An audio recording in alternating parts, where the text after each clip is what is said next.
En el nombre del Padre, del Hijo y del Espíritu Santo. Amén. Señor, quiero darte gracias nuevamente en este día, que me permitiste nuevamente ver la luz del día. Quiero darte gracias, Señor, por todos los bienes recibidos, por todo lo que has permitido hasta este momento en mi persona. Hoy, Señor, quiero pedir de manera muy especial por los moradores de este hogar, para que los ayudes en sus necesidades físicas, espirituales, corporales, por todas aquellas necesidades, Señor, que se encuentren en este hogar. Te pido, Señor, que no olvides la petición que te hago para los moradores de esta casa, Señor. Y a mí, Señor, también que envíes tu Santo Espíritu para que me dé la sabiduría, la capacidad, el entendimiento, y así también poder yo discernir tus santas palabras, para que a su vez se siembren en los corazones de estos hijos tuyos que estén dispuestos a recibir estas enseñanzas. Tú que vives y reinas ahora y siempre por los siglos de los siglos santos. Amén. En el nombre del Padre, del Hijo y del Espíritu Santo. Amén. Amén. Paz y bendiciones de parte de Dios Padre y de Jesucristo el Señor estén con ustedes hoy en esta tarde. Es un gusto de parte de un servidor poderles compartir una enseñanza más. Sabemos que temas relacionados o tocantes a la fe, a Dios nuestro Señor, son temas que nos deben de incumbir, porque lo más importante nosotros como fieles cristianos, lo más importante que tenemos es la fe. Así que tenemos que reavivar nuestra fe en cada momento, en cada instante, tratar de ser mejores personas, como una exhortación, una crítica constructiva, que nace de mí y es para mí también, pero es una manera, una invitación, una exhortación que yo les comparto hoy en este día. Hoy quiero compartir una enseñanza más. Voy a hablar, tocar de una manera resumida lo que son los géneros literarios. ¿Qué son los géneros literarios? ¿Cuántos géneros literarios tenemos en las Sagradas Escrituras? ¿Por qué la importancia de los géneros literarios? La aplicación también de los géneros literarios. ¿En dónde se dan estos géneros literarios? Yo les voy a dar de una forma resumida una definición de los géneros literarios y cuántos son y la aplicación de tales géneros literarios. Una definición de los géneros literarios. ¿Qué es? ¿Qué son los géneros literarios? Son los distintos grupos o categorías que podemos clasificar en obras literarias de acuerdo a su uso. ¿Qué quiere decir esto en castellano? Que no podemos tomar el género literario apocalíptico, histórico o epistolar de la misma manera, ¿sí? Son diferentes las aplicaciones, todo es palabra de Dios, claro, pero no podemos tomar todo de una forma literal. Y voy a dar un ejemplo de algunos grupos protestantes que son muy literales y tengo pruebas en las cuales yo puedo sustentar y argumentar que son literales en dos citas que se van a dar en un momento. Entonces, eso es una definición como géneros literarios. Ahora, ¿cuántos géneros literarios se encuentran en las Sagradas Escrituras? Son 7, ¿sí? El primer género es el género legislativo. Ese es el orden, en el orden que se los voy a yo a mencionar, es en el orden que vienen así. El orden, género legislativo. ¿Qué quiere decir legislativo? Que hablando del Pentateuco, el Pentateuco quiere decir, penta viene de 5 y son los primeros 5 libros de las Sagradas Escrituras, y si no sabemos cuáles son esos 5 libros, es el Génesis, Éxodo, Levítico, Números y Deuteronomio.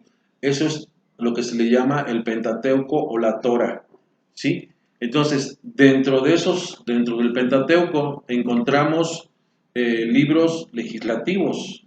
¿Por qué? Vamos a recordar nada más así de una manera general, en el Éxodo, capítulo 20, versículo 1 y siguientes, donde Dios da las tablas de la ley a Moisés. En el Éxodo 21 y siguientes, ahí Dios da las tablas de la ley. Eso es una legislación. Una legislación es una ley que se tiene que aplicar, que se tiene que llevar a cabo. Pero también el libro de Levítico que el libro de Levítico está constituido de 3 leyes. La ley de sanidad, por ejemplo, la ley de lo puro e impuro, que era aplicable nada más para el pueblo de Israel. ¿Sí? Eso es hablando del género legislativo, del género sapiensal. ¿Qué encontramos aquí en el género sapiensal? En el género sapiensal se remontan al tiempo del rey David y del rey Salomón. Sapiensal quiere decir que son libros de sabiduría, ¿sí? Eso quiere decir la palabra sapiensal. Y dentro de los sapiensales tenemos, lógicamente, valga la redundancia, tenemos el libro de sabiduría, tenemos el libro de eclesiástico, por mencionar algunos, ¿sí? Libros de género lírico. En el género lírico tenemos el libro de los cantares, lamentaciones, pero también los salmos, ¿sí? Dentro del género lírico encontramos los salmos. Dentro del género profético tenemos el profeta Isaías y Jeremías, ¿sí? Porque tenemos profetas mayores y menores. Se llaman profetas mayores de acuerdo a su contenido. El libro de Jeremías y Isaías y Ezequiel son libros son profetas mayores porque estamos hablando de 20 a 40 capítulos. Por eso se llaman profetas mayores. Y tenemos a Habacuc también como profético, pero es un profeta menor, porque su contenido hablando de capítulos o versículos es menor. Por eso es un profeta menor. Género apocalíptico. El género apocalíptico tenemos 2 libros. Tenemos el libro de Daniel en el Antiguo Testamento y también tenemos el Apocalipsis, ¿sí? Es apocalíptico o simbólico. Tenemos el género histórico. Dentro del género histórico tenemos tanto Antiguo como Nuevo Testamento. En el Antiguo Testamento tenemos Josué, Jueces, por mencionar algunos, pero también en el Nuevo Testamento tenemos los Evangelios y Hechos de los Apóstoles, ¿sí? Como libros históricos en teoría, porque el Nuevo Testamento, hablando de los Evangelios, no es más que Cristo nuestro Señor, es el centro de los 4 Evangelios, y Hechos de los Apóstoles, que significa lo que ellos hicieron. ¿Quiénes? Los apóstoles. Pero es un libro histórico porque nos narra los principios, el principio de la iglesia, cómo se iba desarrollando. Y el séptimo es epistolar o cartas. Esto es aplicable, epístolas o cartas, esto se da en el Nuevo Testamento. ¿Por qué? Porque aquí vamos a hablar de las 20 cartas. Son 13 cartas paulinas, ¿sí? O sea que se le acreditan a Pablo, pero también tenemos 7 cartas católicas.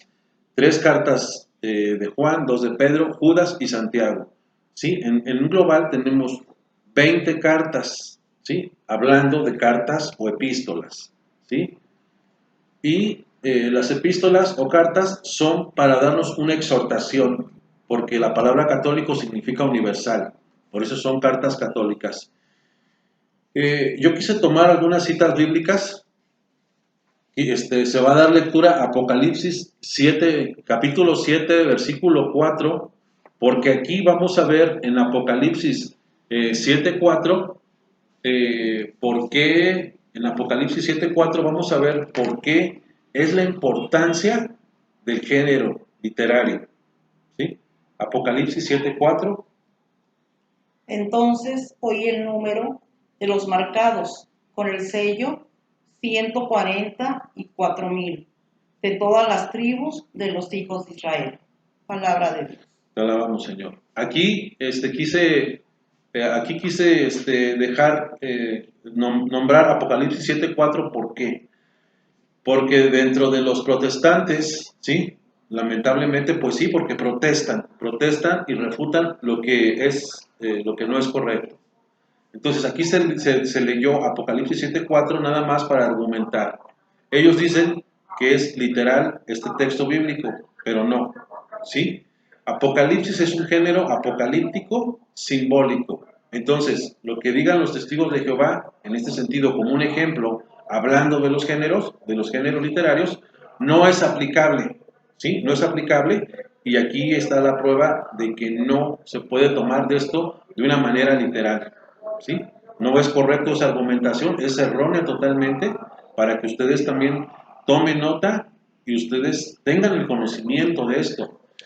Segunda de Pedro 1:20, ¿por qué no podemos ni debemos tomar la Sagrada Escritura así, como así? Aquí se va a cumplir una profecía de Martín Lutero, ¿sí? Una profecía de Martín Lutero, segunda de Pedro 1:20. Segunda de Pedro 1:20, para que veamos ahí claramente por qué la diferencia de la Iglesia Católica hablando de los géneros literarios a los hermanos separados.